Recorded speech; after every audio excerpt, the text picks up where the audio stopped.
We want to go right to the courthouse in Lower Manhattan. NBC News correspondent Vaughn Hilliard is there. And Vaughn, I take it there have been some changes in the schedule that might indicate some new dimensions that could take place in the next day or two. Tell us what you know.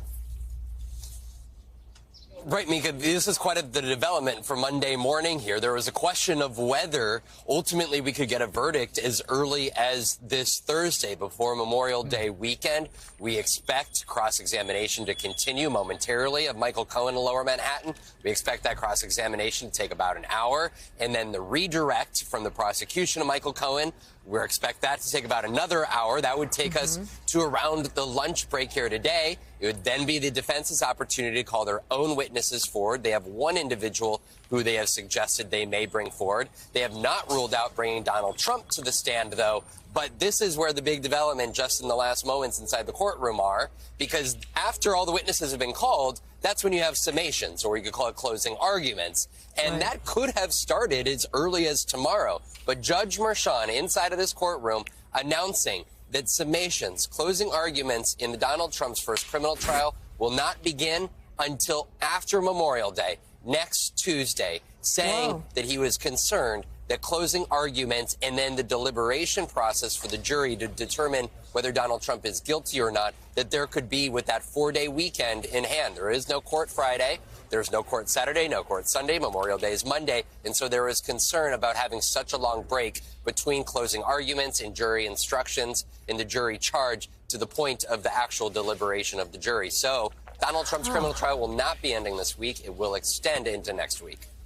Okay, and we've got his morning talk going on there. Let's bring in our legal experts to talk more about this as Vaughn brings us the reporting from the courthouse. NBC News legal analyst and former federal prosecutor Andrew Weissmann, MSNBC legal analyst Danny Cevallos, and former U.S. attorney and MSNBC legal analyst Joyce Vance also with us. Chief White House correspondent for the New York Times, Peter Baker, and White House correspondent for Politico, co-author of the Playbook, Eugene Daniels, and, of course, Politico's Jonathan Lemire is still with us. Let's just go right in line. Andrew Weissmann, I'll start with you.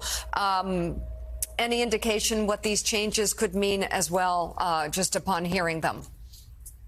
Well, I think it is very much at face value that Judge Merchan last week had said that he did not want a significant break between the summations of the parties and the actual deliberations.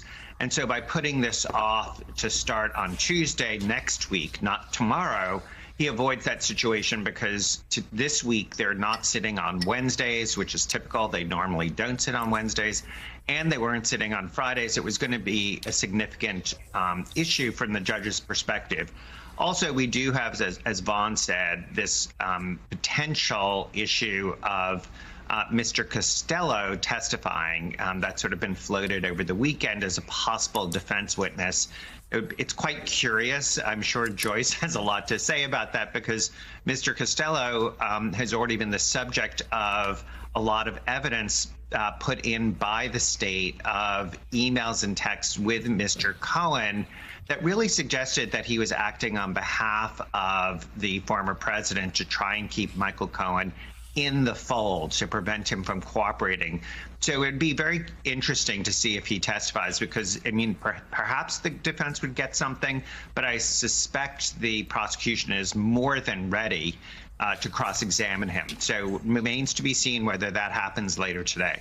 All right, we'll get to Joyce's opinion in just a moment, but right down the line, Danny Cevallos as well. Your thoughts. Might we see Trump on the stand? Doubt it, right? Doubt it, right? Doubt it. Mika, I've been taking the underdog bet, and really for no other reason than if he ended up testifying, I would have been the lone voice to say he was likely to testify. But he's not likely to testify. That was just brazen self-promotion on my part. He's very unlikely to testify. But what I find, what defense attorneys will tell you in these white-collar type cases, you often have defendants who think, gosh, if I could just get in front of the jury, I'll explain everything. This is just a big misunderstanding. And as the trial goes on, they start seeing what it's really like to be in the crucible of cross-examination.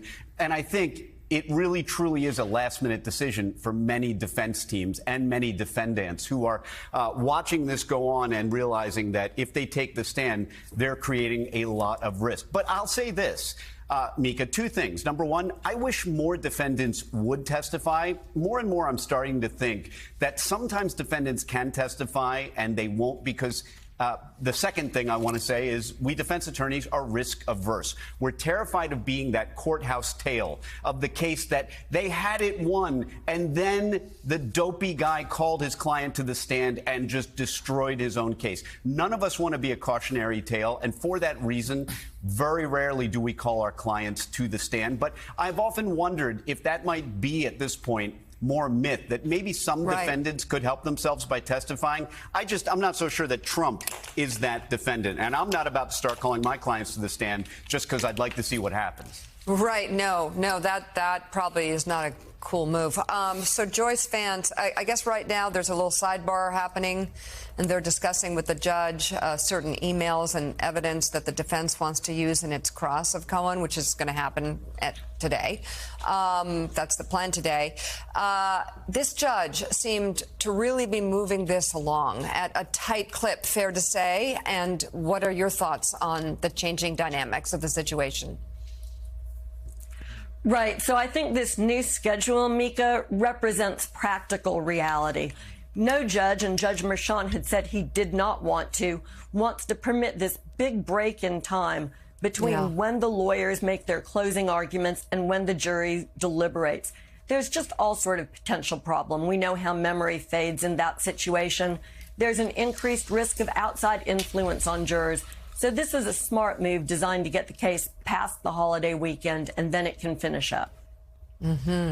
So, Von Hilliard, so there's a bit of a change of plans here. Give us a quick sense as to what you're hearing from our reporters inside the courtroom as to how the first minutes of today's testimony have started, and any other sort of observations or insights you're gleaning as to how the week may unfold.